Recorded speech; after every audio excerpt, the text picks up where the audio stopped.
you too. I love you all. Thank you. I really want you all to do a Mexican wave right now, but I don't know if I'm allowed to. Would you be up for that? Brilliant. Hang on to the cameras. We'll start from Bristol and we'll work out what happens. Is that alright? You up for it? Is this really embarrassing? Alright, after 3, 1, 2, 3, go.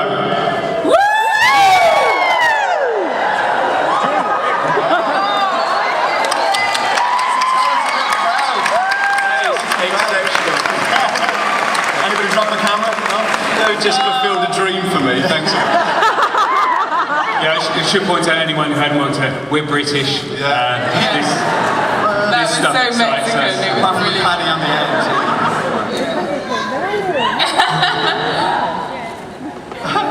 Not to bring the mood down, but Lenore, talk about that scene, filming that scene, and what it was like, and everything that Annie was going through.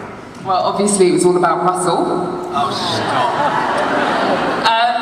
Filming, that was one of the early scenes that we filmed, and I think for me, for Annie, that was a turning point between George and Annie's relationship, because if the dynamics of the house was to be kind of compared to that of a family, I think George and Annie are definitely brother-sister-y kind of relationship, and there's a bit of squabbling that goes on in the beginning.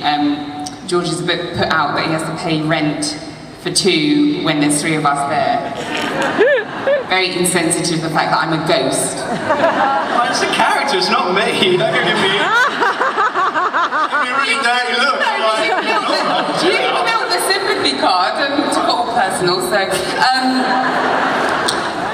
so at that point, I think that's the point at which they kind of put their differences aside and just accept that for whatever reason, however it happened, they both got their conditions to deal with, and actually when it comes down to it, they only have each other, and it really binds them. After that scene, I think something shifts in George where he can just see Annie and sympathise with her, and then ends up being really there for her, and their relationship is really a lovely one to watch, because they just get really close and supportive, and that's the moment when the characters really bond, isn't it? Yeah, that's when they really connect, because before that they found each other increasingly annoying more and more, and then at that moment they realised each other was kind of in the same situation.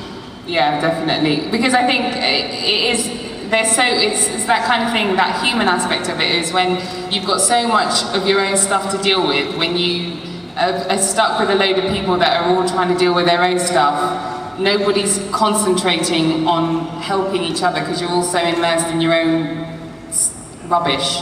And so it's that moment when they all kind of stop and go, well, if we work together, maybe we could help each other out, and so that's kind of like a bit of a turning point.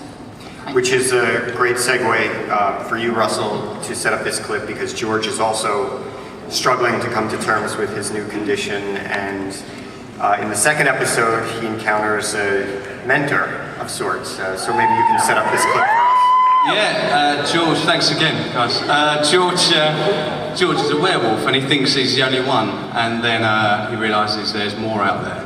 And for George, that's kind of terrifying, but also kind of reassuring in a way that he doesn't want to be reassured, because he completely rejects what he is. And whereas the other two kind of are very acceptable with his new friend, and lots of stuff ruins it and happens and makes George very uncomfortable in life, and yeah. All right, let's show the clip. That must have been fun.